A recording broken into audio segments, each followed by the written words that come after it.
Shalom saudaraku, kali ini kita akan mendengarkan khotbah dari Bapak Bambang Lusena tentang Tritunggal. Semoga ini bermanfaat bagi kita semua. Terima kasih, Tuhan Yesus memberkati. Selamat menyaksikan. Saudara-saudara yang kekasih dalam Tuhan, kalau saudara-saudara berkesempatan mengunjungi Israel, kebetulan Pak Hani mau pergi ke sana bulan Februari.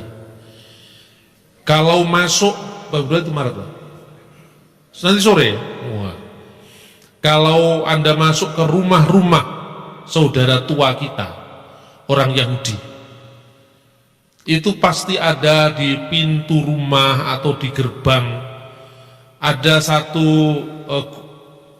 gulungan kertas kecil yang diselipkan, digulung begitu, lalu dimasukkan ke dalam satu alat yang seperti ini, ditaruh di pintu gerbang. Itu namanya mesusa. Kadang-kadang kita sering pergi ke sana, kita tidak tahu apa itu. Kok setiap pintu ada hiasannya seperti itu? Bukan sekedar hiasan, itu kewajiban keagamaan mereka, namanya mesusa. Mesusa itu isinya ayat-ayat yang kita baca tadi, khususnya Ulangan pasal 6 ayat 4 sampai dengan ayat 5. Dengarkanlah wahai orang Israel, Tuhan Allah kita, Tuhan itu esa, dan seterusnya. Bukan hanya mesusa di pintu-pintu rumah atau di gerbang-gerbang rumah, karena ini merupakan caranya orang Yahudi menghayati firman Tuhan. Ulangan pasal 6 ayat 9, dan haruslah engkau menuliskannya pada tiang pintu rumahmu dan pada pintu gerbangmu. Ini maksudnya orang Yahudi mengartikannya hampir secara letterlah, secara harafiah. Maka dituliskan, ya ditulis Shema Yisrael, Adonai Elohenu Adonai Echad. Setelah itu digulung kecil, taruh di pintu gerbang. Lalu pada ayat 8, haruslah engkau mengikatkannya pada tanganmu dan harus engkau menjadi lambang pada dahimu. Kalau saudara pergi ke satu kampung atau satu kota, ya, bagian kota di Yerusalem, namanya Measyarim. Measyarim itu daerah Yahudi Ortodoks. Orang Yahudi itu percaya dengan perjanjian lama, tapi tidak percaya dengan perjanjian baru. Yang disebut orang Israel sekarang itu bukan orang Kristen, tetapi orang Yahudi, agamanya Yudaisme. Orang Yudaisme itu percaya bahwa yang terbesar itu Musa, dan dia masih menunggu-nunggu kedatangannya Mesias, tetapi dia menolak Yesus sebagai Mesias. Tetapi kitabnya orang Yahudi dengan kitab kita itu sama, yaitu perjanjian lama. Cuma orang Yahudi mengartikan perjanjian lama dengan hukum-hukum mereka yang dinamakan Talmud, sementara orang Kristen memahami perjanjian yang sudah lama itu telah diperbarui, digenapi dengan kedatangan Yesus Kristus sebagai Mesias, dan kitab-kitab yang mengabadikan peristiwa Yesus, penggenapannya semua perjanjian Tuhan dalam perjanjian lama itu dinamakan kitab perjanjian baru. Isinya adalah kitab Injil, surat-surat, dan kitab Wahyu. Jadi ini bedanya.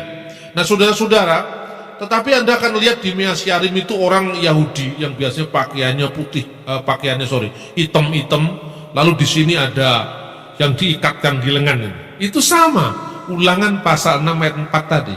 Lalu ada yang memakai topi seperti topi yang bundar, yang warnanya juga hitam.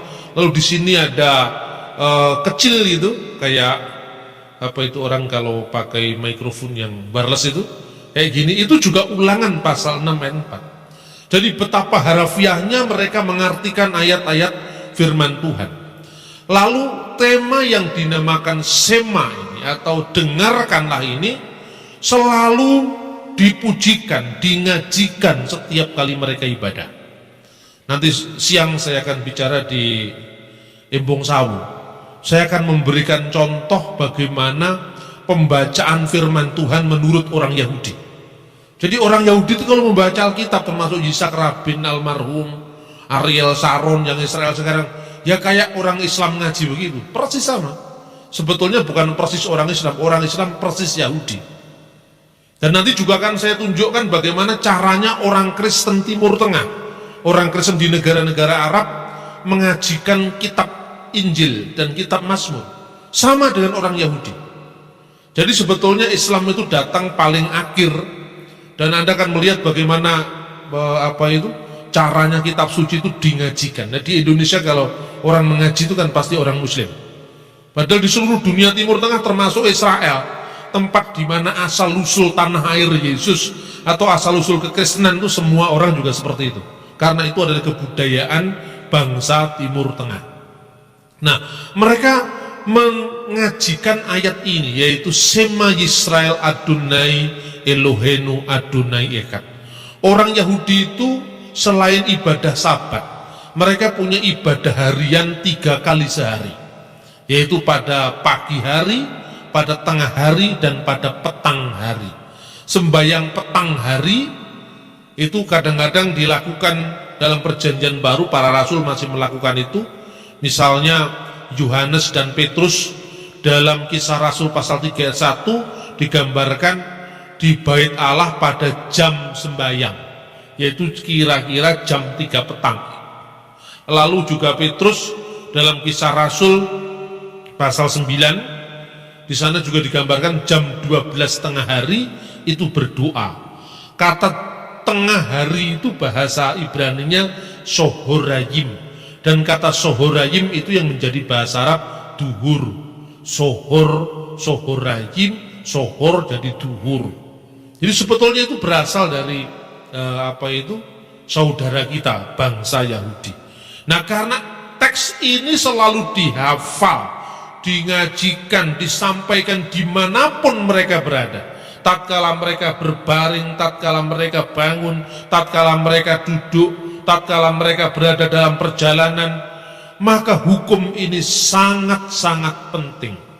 Bahkan ketika Yesus ditanyakan di dalam Markus pasal 12 ayat 29, ketika Yesus ditanya hukum mana yang paling utama dari segala hukum yang ada, maka Yesus menjawab dengan mengutip Ulangan pasal 6 ayat 4, Shema Yisrael Adonai Eloheinu Adonai Echad. Orang Yahudi mengucapkannya begini, Shema Yisrael Adonai Eloheinu Adonai Echad. Echad itu artinya satu. Adonai Echad, Tuhan itu adalah satu. Tuhan itu adalah esa. Bahasa Arabnya Echad itu apa? Kalian tahu nggak? Ahad bahasa Arabnya Echad itu. Hari pertama Yom Echad bahasa Ibrani. Hari pertama Zaum al-Ahad bahasa Arab. Loh, kenapa kok mirip? Arab sama Ibrani itu seperti bahasa Indonesia dan bahasa Melayu, bahasa Malaysia. Jadi serumpun satu sama lain. Nah, kita di Indonesia karena tidak terbiasa membaca teks Alkitab dalam bahasa asli, kita suka mengejek orang Islam. Wong nulis kok dari kanan ke kiri, ya kan? Nulis kan biasanya dari kiri ke kanan. Padahal Alkitab kita ini dari kanan ke kiri juga aslinya, bahasa Ibraninya. Untuk perjanjian baru dari kiri ke kanan, karena perjanjian baru ditulis bahasa Yunani. Kalau perjanjian lama ditulis bahasa Ibrani dari kanan ke kiri. Alif, ba, ta, sa, jim, ha, ho, bahasa Arabnya bahasa Ibrani alef, bet, gimel, dalet, dari kiri ke kanan ke kiri, sama. Karena itu sebenarnya bahasa-bahasa Timur Tengah. Begitu pentingnya teks ini sampai Yesus mengatakan, dengarkanlah wahai Israel, Tuhan Allah kita, Tuhan itu esa. Itulah hukum yang terutama. Dan hukum yang kedua, kasihlah Tuhan Allahmu dengan segenap hatimu, dengan segenap kekuatanmu, itu yang pertama. Dan yang kedua, kasihlah sesamamu manusia seperti dirimu sendiri. Dalam kedua hukum ini yang disebut hukum yang terutama, misfah harisonah, telah termaktub seluruh hukum Taurat dan kitab para nabi. Nah, saudara-saudara yang terkasih, karena pentingnya teks ini, ayat ini, maka orang Kristen ditanya, apakah Tuhanmu adalah esa? Lah ini. Kalau kita mengerti Trinitas, bagaimana Trinitas itu? Apakah Tuhan itu esa? Nah, sekarang ini banyak orang-orang Kristen karena tidak bisa menjawab imannya, terus jadi ke Yahudi-Yahudian.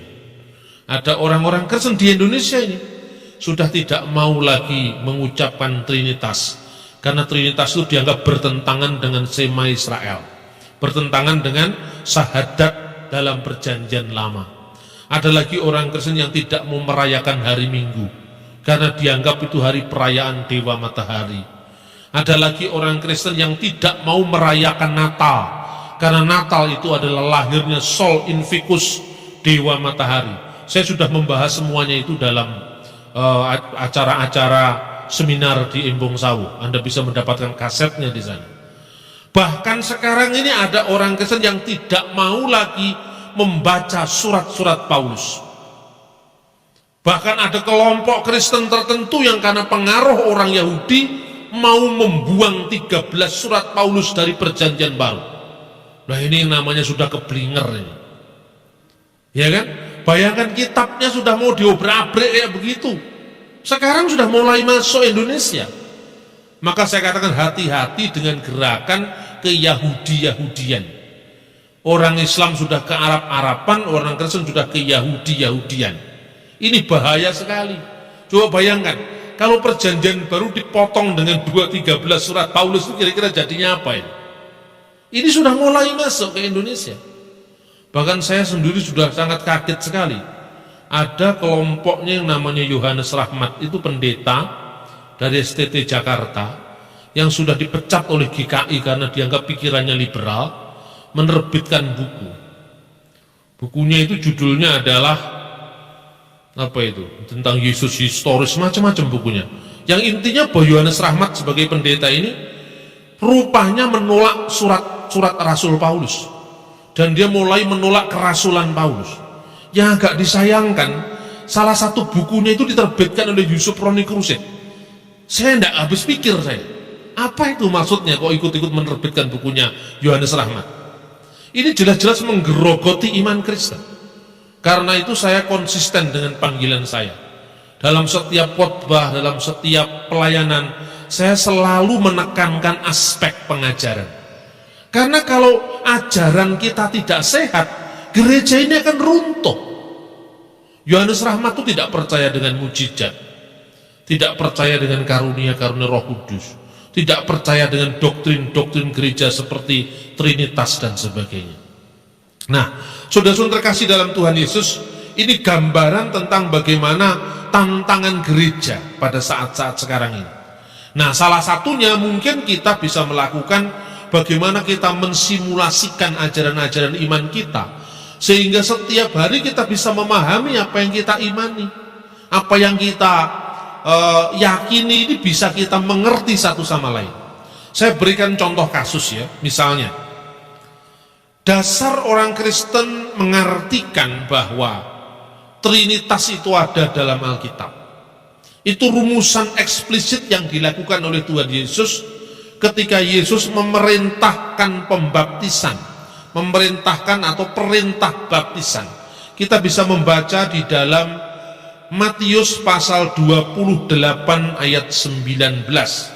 Matius pasal 28 ayat 19 yang berbunyi, "Karena itu pergilah, jadikanlah semua bangsa muridku, dan baptislah mereka dalam nama Bapa dan Anak dan Roh Kudus." Ini menurut gereja kuno, termasuk bapak-bapak gereja yang kita ikuti, Bapa, Putra, dan Roh Kudus itu ditempatkan dalam posisi yang sejajar. Di dalam bahasa aslinya disebutkan estu onomato patros, keito iu, keito agiu pneumatos. Esto onoma itu artinya di dalam nama. Kata onoma itu bentuk tunggal, padahal yang disebut nama itu adalah keipupatros tu iu ketu agiu pneumatos, Bapa, Putra, dan Roh Kudus.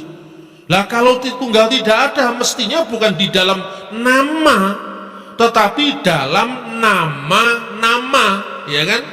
Bahasa aslinya esto onomati, dalam nama-nama, karena di sini ada nama Bapa, ada nama Anak, ada nama Roh Kudus. Tapi Alkitab mengatakan apa? Hanya ada nama, satu nama. Di dalam nama atau di dalam satu nama, Bapa, Putra, dan Roh Kudus. Berarti Bapa, Putra, dan Roh Kudus sekalipun disebut dalam konteks itu tiga, tetapi satu, gitu loh. Nih satu contoh. Kemudian Bapa, Putra, dan Roh Kudus itu menghidupi umat Kristen dalam penyembahan. Ibadah ditahbiskan dalam nama Bapa, Putra, dan Roh Kudus. Kemudian baptisan disahkan dalam nama Bapa dan Putra dan Roh Kudus. Salam berkat disampaikan dalam nama Bapa dan Putra dan Roh Kudus. Bisa kita baca 2 Korintus, di dalam surat Rasul Paulus, 2 Korintus pasal 13 ayat 13. Kasih karunia Tuhan Yesus Kristus dan kasih Allah dan persekutuan Roh Kudus menyertai kamu sekalian. Di sini ada kasih karunia Tuhan Yesus Kristus, kasih Allah, persekutuan Roh Kudus. Di sini ada rumusan Tritunggal. Dengan iman yang sama inilah maka para bapak-bapak gereja mati demi imannya. Banyak para martir ditumpahkan darahnya untuk membela iman yang satu ini. Lah kok sekarang mau didekonstruksi itu bagaimana coba? Kita itu perlu memahami sejarah agar kita tidak keblinger. Karena kita ini tidak memahami sejarah, keblinger karena kita keminter, sok pinter, padahal aslinya bodoh. Karena dia tidak pernah memahami sejarah dengan baik. Dia hanya memahami apa yang tertulis tanpa melihat bagaimana konteks sejarahnya yang lalu-lalu. Nah saudara-saudara, kemudian banyak cara-cara orang untuk menggoyahkan iman kita. Pertama, ketika kita tidak mengetahui sejarah. Orang mengatakan begini, ini ada seorang katanya mantan Katolik, namanya Irene Handono. Itu nama yang cukup terkenal di lingkungan Islam. Sampai di Mahkamah Konstitusi dia menjadi orang yang dihadirkan oleh MUI untuk menunjukkan bahaya kristenisasi. Orang ini mengatakan begini, ajaran Kristen tentang Tritunggal itu baru ditetapkan oleh konsili di kota Nisea tahun 325. Lalu dia mengejek, saat itulah di muktamar di kota Nisea. Nisea itu sekarang letaknya di Turki, namanya kota Iznik. Sekarang ini kota modernnya nama kota Iznik. Dulu Nisea tahun 325. Saat itulah Yesus yang sebenarnya hanya seorang nabi, Yesus yang sebenarnya hanya seorang rasul, Yesus yang sebenarnya hanya seorang utusan, dilantik jadi Tuhan. Bahasanya itu memang bahasa yang megel-niatin. Siapa yang melantik Yesus jadi Tuhan? Umatnya. Loh, Tuhan kok dilantik umatnya? Coba bayangkan. Ini kan megelin. Sebelum itu tidak ada orang Kristen yang percaya Allah itu Tritunggal. Allah itu Tritunggal itu baru diucapkan 300 tahun lebih setelah peristiwanya. Saya pernah juga diundang dalam satu diskusi kecil dengan Bang Imad Dudin Abdurrahim. Dia sudah nantang saya, mengatakan, ayo Pak Bambang, saya ini 9 tahun saya di Amerika, tunjukkan bahwa ada ayat Trinitas dalam Alkitab. Trinitas itu baru dibuat di konsili di kota Nikea, dan ini populer sekali di kalangan Islam, dan itu dilakukan oleh tangan besi Kaisar Konstantinus. Terus saya bilang, itu ayat-ayatnya saya baca, teks ini. Bunda, itu kan tidak eksplisit. Terus saya bilang begini, Bang, kalau Anda harus minta eksplisit seperti itu, Anda baca sendiri Quran. Ada nggak rumusannya eksplisit? Nggak ada. Syahadat Islam itu cuma asyhadu alla ilaha illallah wa asyhadu anna Muhammad Rasulullah. Sesungguhnya aku bersaksi bahwa tidak ada ilah selain Allah, dan aku bersaksi bahwa Muhammad adalah utusan Allah. Kan hanya itu. Ya mesti saja orang tidak bingung, sederhana. Kalau hanya itu dalam Alkitab juga ada. Misalnya sekarang di Yohanes pasal 17 ayat 3. Inilah hidup yang kekal itu, yaitu bahwa mereka mengetahui Engkau satu-satunya Allah yang benar, yang mengenai Yesus Kristus yang telah Engkau utus. Nah kan sama. Satu-satunya Allah yang benar. La ilaha illallah, tidak ada ilah selain Allah. Yesus Kristus yang Engkau utus, Yesus Rasulullah, kan sama. Tetapi kan bukan hanya itu pola pikirnya. Ketika Alkitab mengatakan misalnya Allah menciptakan segala sesuatu dengan firman-Nya, ya kan? Allah menciptakan itu dengan firman-Nya. Jadilah terang, maka terang itu jadi. Berfirmanlah Allah, jadilah terang, maka terang itu jadi. Dengan firman Tuhan langit dijadikan. Mazmur 33 ayat 6. Dengan firman-Nya semuanya jadi. Dan banyak ayat Alkitab yang lain. Nah, persoalannya, Yesus baik di dalam Alkitab maupun Al-Quran disebut Sang Firman. Firman itu apa sih? Firman itu sabda Allah, pikiran Allah. Apakah firman itu diciptakan sekarang kalau Yesus itu firman? Firman itu pikiran Allah. Apakah firman Allah itu diciptakan atau tidak diciptakan? Diciptakan. Kalau diciptakan, Allah menciptakan dengan apa caranya Allah menciptakan? Dengan firman-Nya.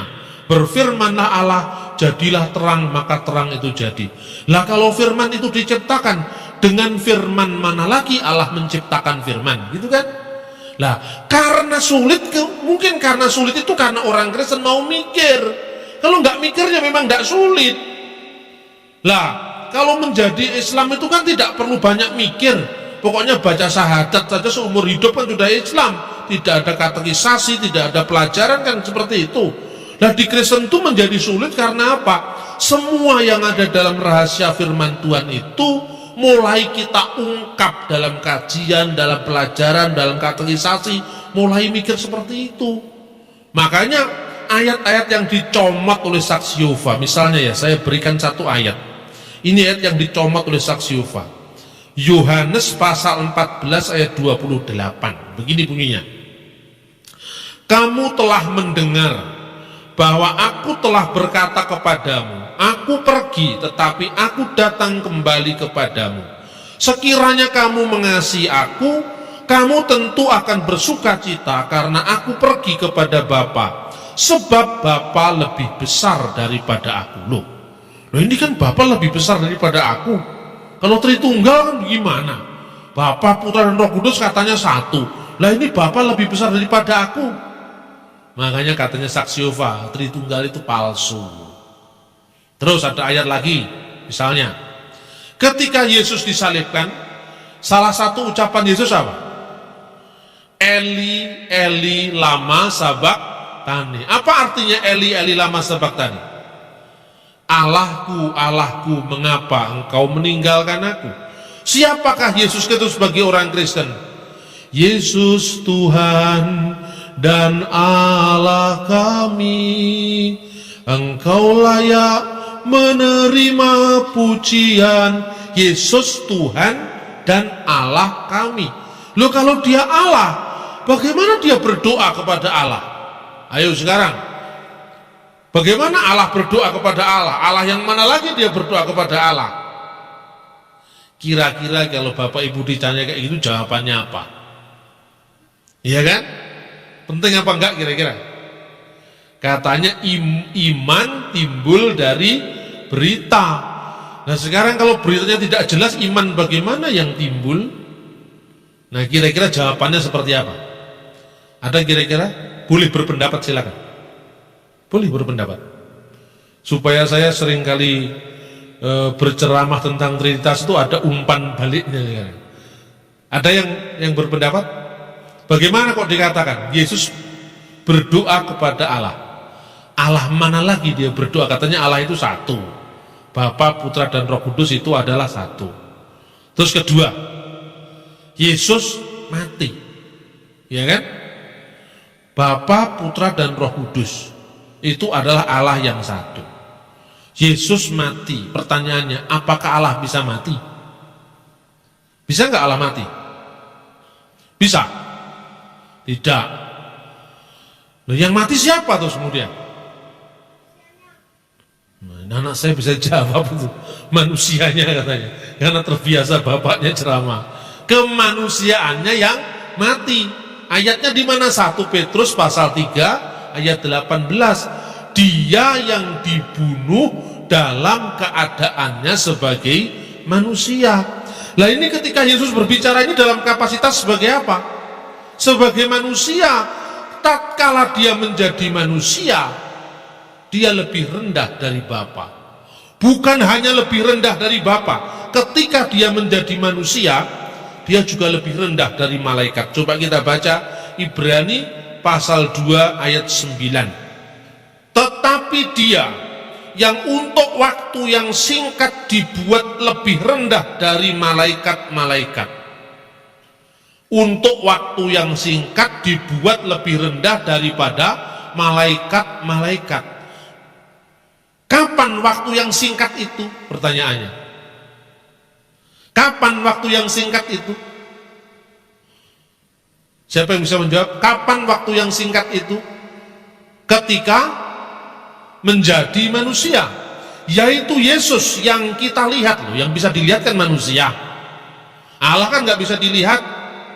Yohanes pasal 1 ayat 18, tidak seorang pun pernah melihat Allah, tetapi anak tunggal yang ada di pangkuan Bapa, yaitu firman Allah yang telah menjadi manusia itu, dialah yang menyatakannya.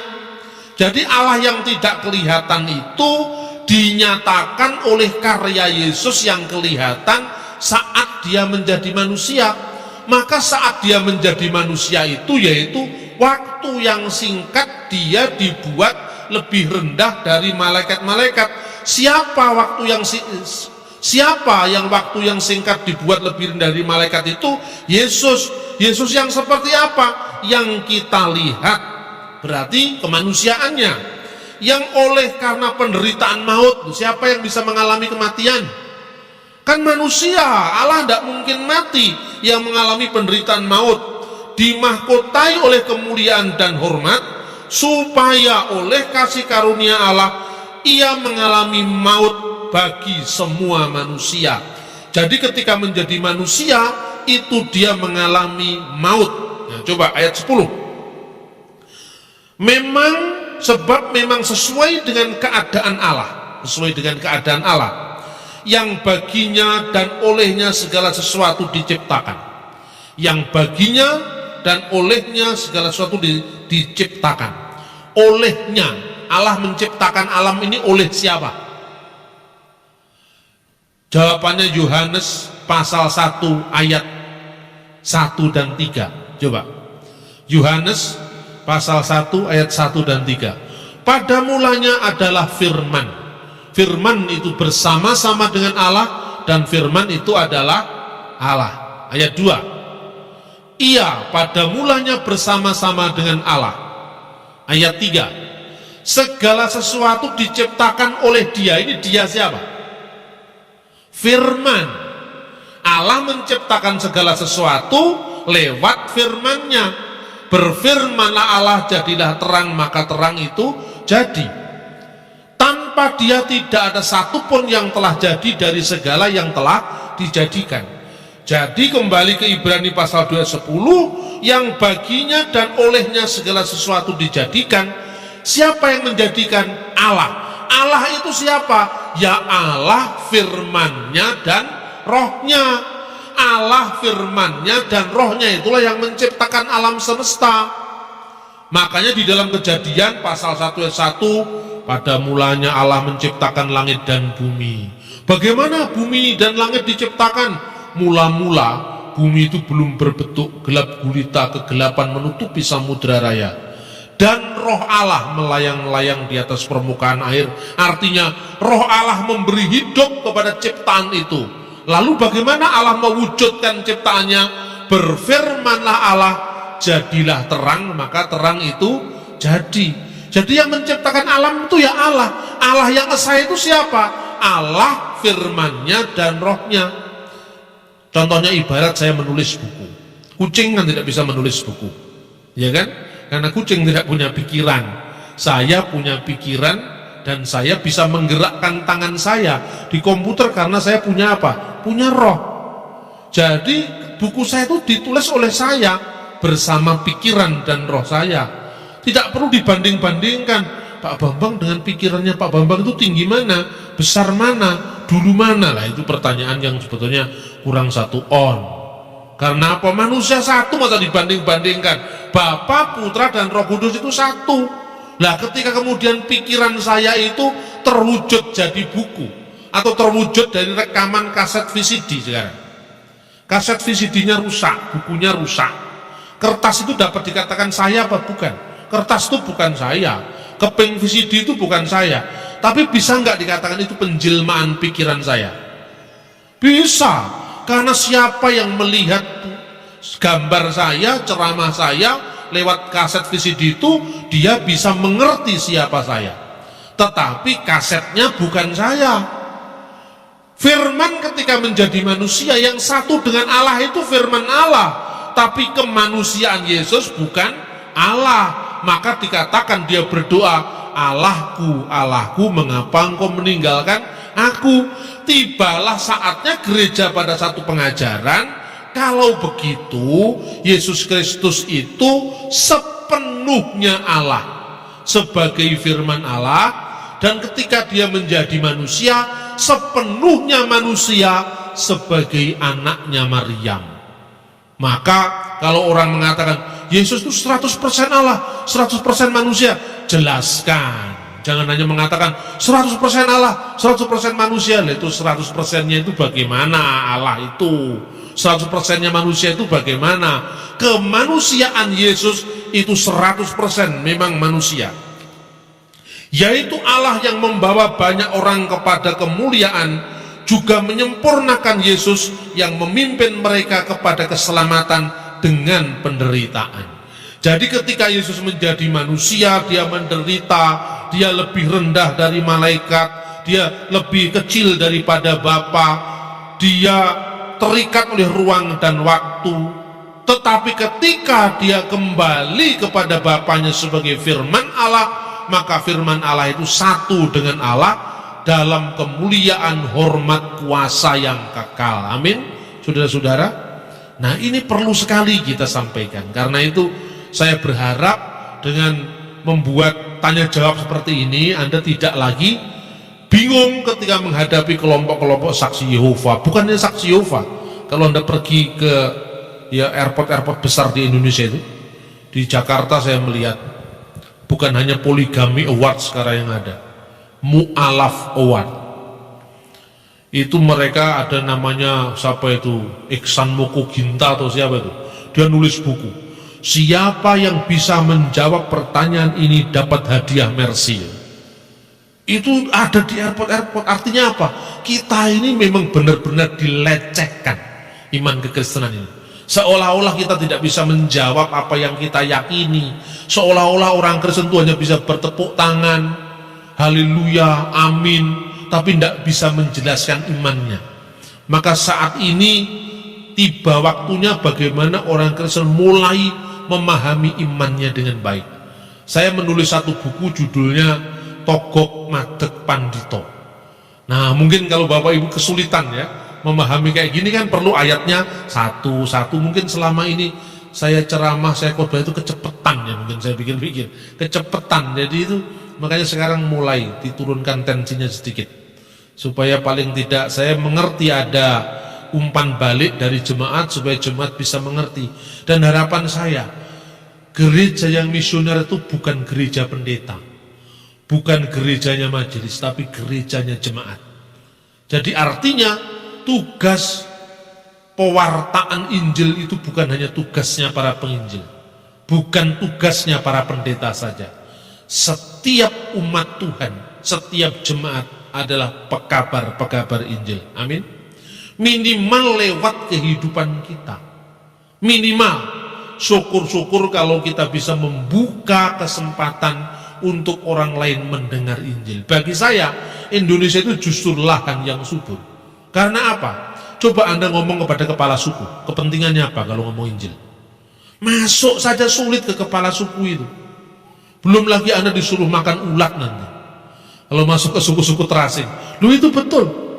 Kalau Anda tidak mau masuk ke suku-suku terasing dan makan apa yang mereka makan, itu ada sesuatu yang dibusukkan, apa itu buah atau itu apa, daging, nanti ulatnya itulah yang dimakan. Ini ada beberapa suku di Indonesia, ada ratusan suku. Saya baru mengikuti beberapa presentasi di Full Gospel di Jakarta. Ada seorang hamba Tuhan yang masuk ke tempat-tempat terpencil kayak begitu, membuka komunikasi aja sulit, Pak. Nah, terus kemudian saya refleksikan, nah ini ketika orang sudah nanya-nanya, kita malah lari menghindar. Artinya orang yang nanya itu minimal dia mungkin pertama dia benci, mungkin pertama dia melecehkan. Itu kan karena tidak tahu. Kalau dia tahu, coba, justru ini ada kesempatan Injil itu ditanyakan, dipertanyakan. Berarti ini kan kesempatan kita untuk menjawab. Nah, menjawab itu bukan kita yang membuka komunikasi, mereka juga yang mengkomunikasikan diri mereka. Mereka ingin tahu gitu. Saya hal-hal seperti ini yang kecil-kecil aja saya terangkan ya. Jangan yang terlalu muluk-muluk juga. Suatu saat saya itu di taksi sama pendeta di Sabto. Di taksi ini biasa. Pas bulan puasa, saya waktu itu mau pelayanan di gerejanya Pak Yusuf Roni di Pondok Indah, di Alfa Indah, di Jakarta Selatan. Kemudian sopir taksi ini rupanya nganggep kami itu orang Muslim. Ya tidak ada masalah. Dia tanya-tanya ke saya jawab. Nah, kemudian saya jawab, ya jawaban saya memang saya tahu, saya dulu juga ngerti Islam itu seperti apa. Pak, saya ini kan pekerja ya Pak. Oh iya, kenapa? Kadang-kadang puasa saya itu ya tambal sulam, karena kita kan orang kerja Pak. Itu sah apa enggak katanya? Ya itu saya jawab menurut dalil-dalil hadis begini-begini. Wah, enak juga ya ngobrol sama Bapak, bisa ngerti. Jadi Tuhan enggak marah kira-kira Pak? Ya enggak lah, saya bilang. Tapi juga jangan cari-cari kesempatan untuk Anda supaya Anda terbebas dari kewajiban-kewajiban agama. Nah, suatu saat dia tanya, Bapak mau kemana? Saya mau turun itu di gereja pojok itu. Loh, kenapa di gereja katanya? Loh, saya mau pelayanan di sana. Loh, Bapak ini Islam apa Kristen? Kristen, saya bilang. Masya Allah katanya. Loh, kenapa kok Masya Allah? Loh, Bapak saya pikir Islam karena Bapak bisa ngerti apa itu hadis Nabi, bisa ngerti puasa. Terus saya cuma ketawa aja, saya tidak mau melukai hatinya. Jadi cara mengkomunikasikan diri itu jangan sampai melukai hatinya. Kalau Anda belum apa-apa, dulu saya Islam, apa Islam sekarang jadi Kristen, itu kan melukai hati. Ya kan? Jangan sampai kita orang lain terluka gitu loh. Ngono ya ngono, ning ojo ngono. Terus saya jawab gini, ya terus kenapa Pak kalau Kristen? Kan itu nggak benar Pak, itu kan spontan sekali ya ngomongnya. Di mana nggak benernya? Ya kan Yesus itu kan bukan anak Allah. Kenapa kok disebut anak Allah? Apa Tuhan itu beranak? Apa Tuhan itu lebih dari satu? Pokoknya intinya ya itu saja. Iso nemek kuwi tok. Ya intinya yang dipertanyakan Yesus anak Allah, Yesus Tuhan, hanya itu. Yesus nggak disalib, hanya itu. Terus saya katakan oke, sebelum Bapak nanya lebih jauh, saya bilang, setiap nabi itu kan dalam Al-Quran dan hadis itu ada gelar-gelarnya tuh Pak. Loh iya, gelarnya Nabi Muhammad apa? Rasulullah, artinya utusan Allah. Gelarnya Nabi Musa, kalimullah, yang berbicara dengan Allah. Gelarnya Nabi Isa, kalimatullah wa rohullah, firman Allah dan roh Allah. Terus saya tanya, kira-kira firman Allah dengan Allah itu hubungannya kayak apa? Saya bilang, Ya pokoknya firman Allah Pak, ya kalimatullah. Lah ya hubungannya kayak apa? Lebih konkret lagi, Allah dengan firman Allah itu duluan mana adanya itu? Saya jawab itu. Loh kok Bapak nanyanya gitu? Lah iya wong saya cuma nanya. Tadi kan Bapak nanya saya jawab. Nah sekarang saya ganti nanya, masa Bapak marah sama saya? Kan Bapak nanya. Maksudnya Bapak apa? Lah iya saya nanya firman Allah dengan Allah itu duluan mana adanya? Terus dia diam. Boleh saya jawab Pak? Kalau duluan Allah kira-kira bagaimana? Ya mestinya begitu, karena Yesus itu kan makhluk loh. Yesus itu makhluk, iya, kemanusiaan Yesus itu makhluk. Saya nanya bukan Yesus, saya nanya firman Allah dengan Allah duluan mana? Saya jawab kalau duluan Allah kira-kira kayak apa? Berarti Allah itu sudah ada, firmannya belum ada. Karena kan duluan Allah. Lah waktu firman Allah belum ada itu, apakah Allah pernah bisu? Ya ndak mungkin, na'udzubillah katanya. Lah ya kalau ndak mungkin berarti duluan mana? Terus dia kepleset ngomong, duluan firman. Kalau duluan firman tuh firmannya siapa? Ya firmannya Allah, berarti kan Allah juga ada. Lah terus kesimpulannya bagaimana? Ya sama-sama ada. Lah kalau sama-sama ada itulah Tritunggal. Firman Allah, roh Allah, dan Allah sama-sama ada. Loh tapi kan Yesus itu nabi. Firman itu akhirnya jadi manusia. Yang nabi itu ketika firman itu jadi manusia, kemanusiaannya itu nabi. Yesus itu kan rasul, kemanusiaannya itu rasul karena diutus oleh Tuhan. Makanya surat Ibrani pasal 31, rasul dan imam besar yang kita punya yaitu Yesus. Yesus itu rasul juga. Rasulullah itu benar, kemanusiaannya itu rasul, kemanusiaannya itu nabi. Tapi firman Allah itu satu dengan Allah. Coba paham apa tidak? Kalau Rohullah itu kan malaikat Jibril. Loh, yang ngomong malaikat Jibril itu siapa? Kalau di Injil roh Allah itu bukan malaikat, roh Allah itu hidupnya Allah, hayatullah. Lah roh Allah seperti roh kita dalam diri kita, roh Allah dalam diri Allah. 1 Korintus pasal 2 ayat 10 dan 11. Seperti roh manusia ada dalam diri manusia, begitu juga roh Allah menyelidiki segala sesuatu. Roh Allah di dalam Allah. Kalau dulu, lebih dulu mana Allah dengan rohnya? Ayo jawabannya. Lebih dulu Allah. Kalau lebih dulu Allah berarti Allah pernah ada, rohnya belum ada. Lah waktu rohnya belum ada, apakah Allah pernah almarhum? Ya enggak. Kalau gitu rohnya lebih dulu. Kalau rohnya lebih dulu, rohnya siapa?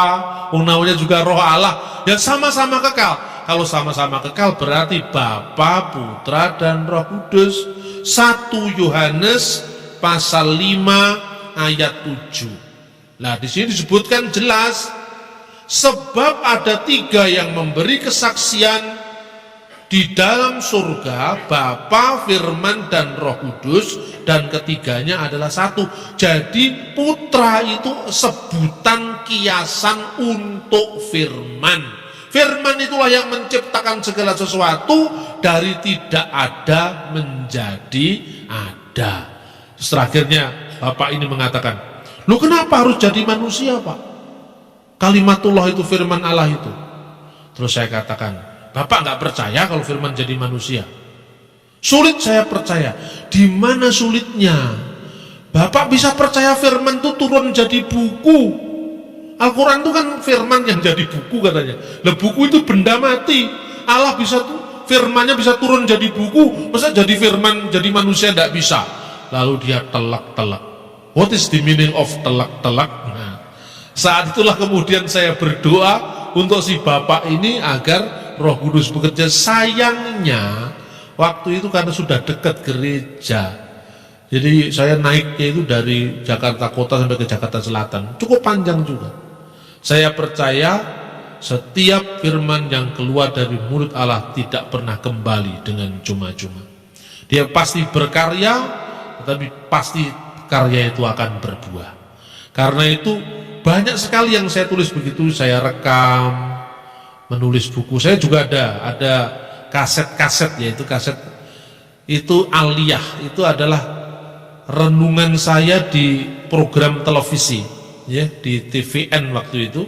Sekarang sering di setel di B Channel, itu namanya aliyah.